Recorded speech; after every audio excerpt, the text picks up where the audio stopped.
Hello, my name's Tim Kenny, and today I'd like to talk to you a little bit about this document here, the investigation of moisture and its effects on traditional buildings, principles and competencies.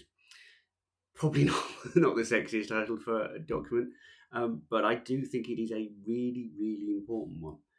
It's one that unfortunately maybe not enough surveyors know about, and maybe not enough surveyors are using correctly. And I think that particularly goes for residential surveyors who maybe think it doesn't apply to them, but it really does. Um, Usually referred to as the joint position statement, and it's a joint position statement because it is a statement that has been jointly put together by these three organisations: the RICS, Historic England, and the Property Care Association.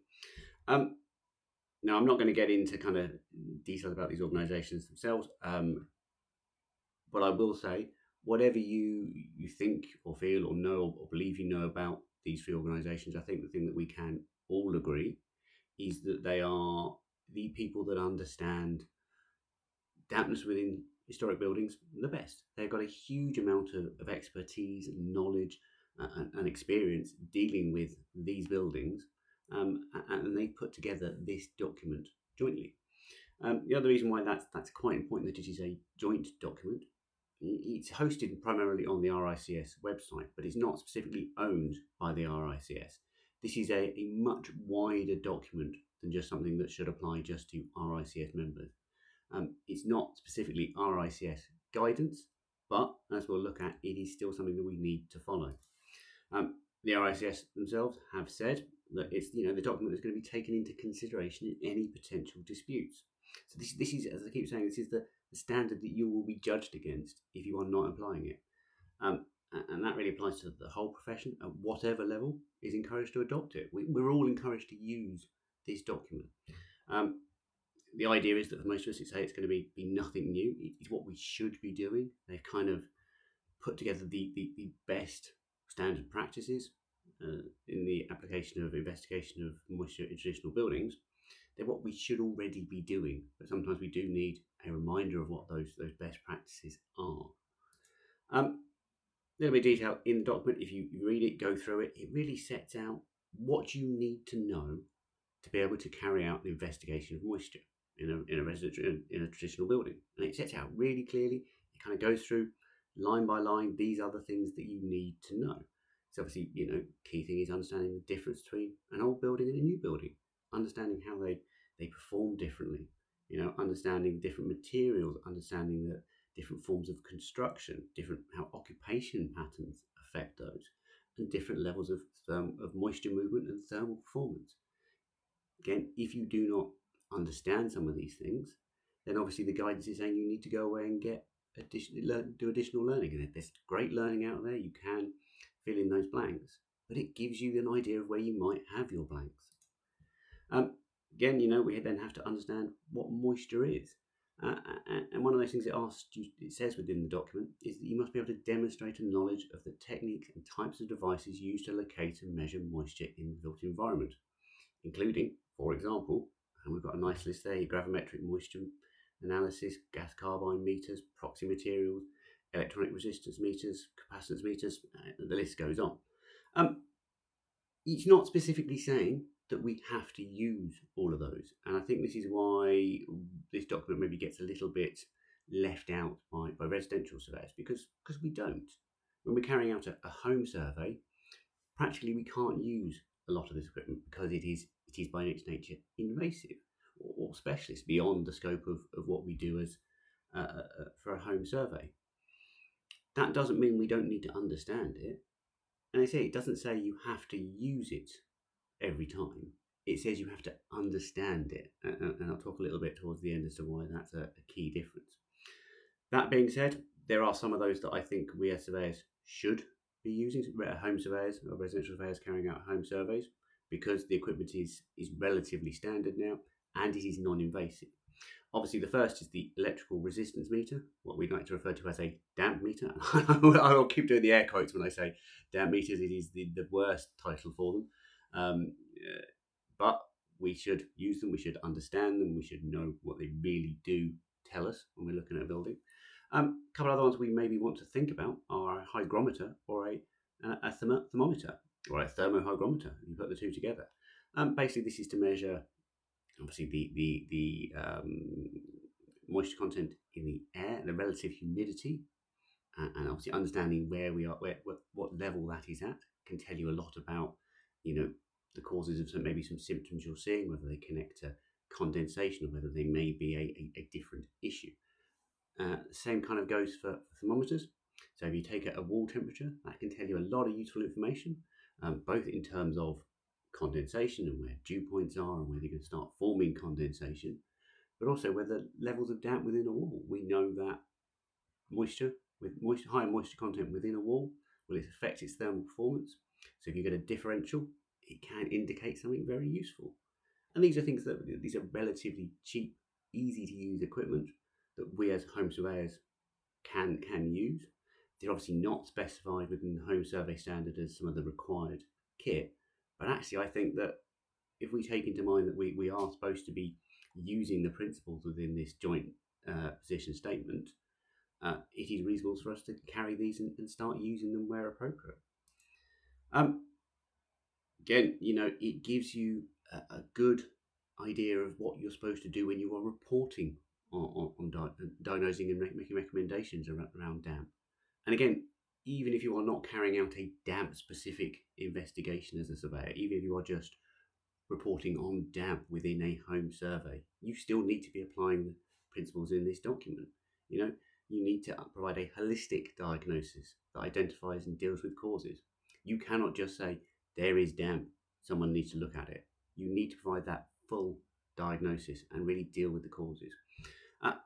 Understand that damp is often a staged process. We should all understand that to deal with damp, sometimes you need to do things step by step. You cannot just go hell for leather at it and hope for the best. You have to do it in the right way, and you have to understand that you do as much as you need to do.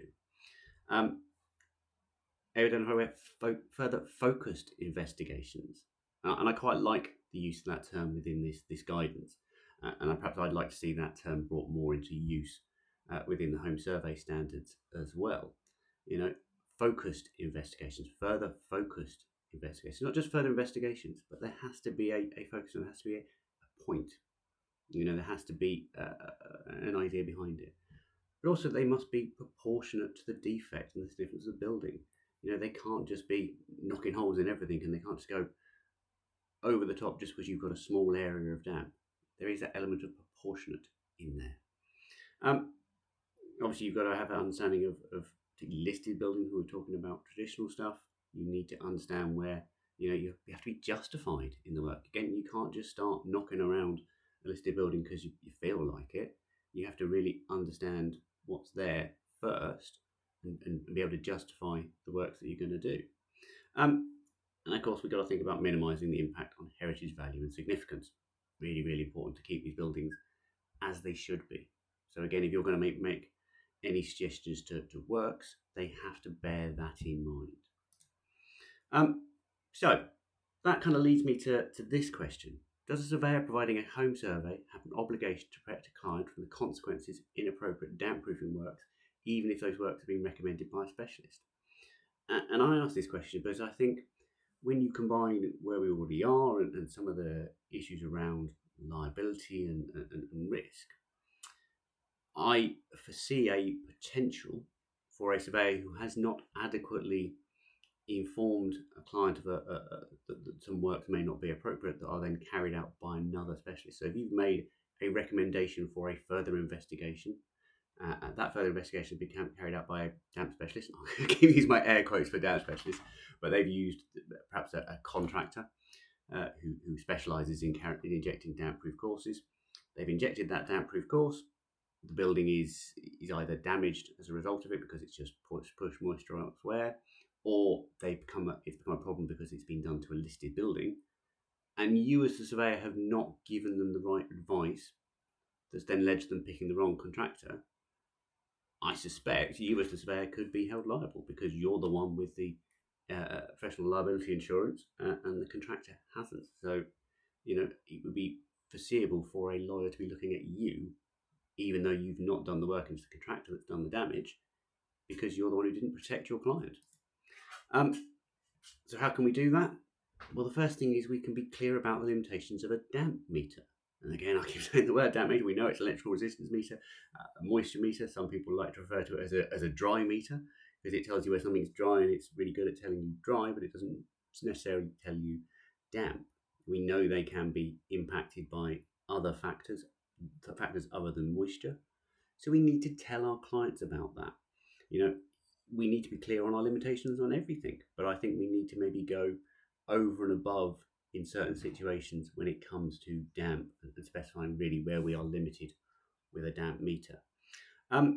Directly state within the report that the client should only use a specialist who follows the principles set out in the joint position statement. Reference the position statement. Say, there is this document called the joint position statement. It tells you what a specialist needs to be. Make sure your specialist is applying those principles. Give the client the information to follow up with the specialist and say, look, the client can then say to the specialist, have you applied the joint position statement? Or they can look for words within the quote or the information from the specialist that say, we're applying the joint position statement. And therefore they can at least have protected themselves to a degree by specifying that. Detail some of the other methods that may be used to accurately assess the level of moisture. So again, it says within the statement, we as the surveyor must understand some of these other tools. So say within the report, I've used my electrical resistance meter, I've used my damp meter, it tells me this. But actually, if you were to look to use a gas carbide or gravimetric testing, that may give you a more accurate answer. Obviously, I can't do that because it's invasive, but make sure your specialist or the guy who does the investigations is using that sort of equipment.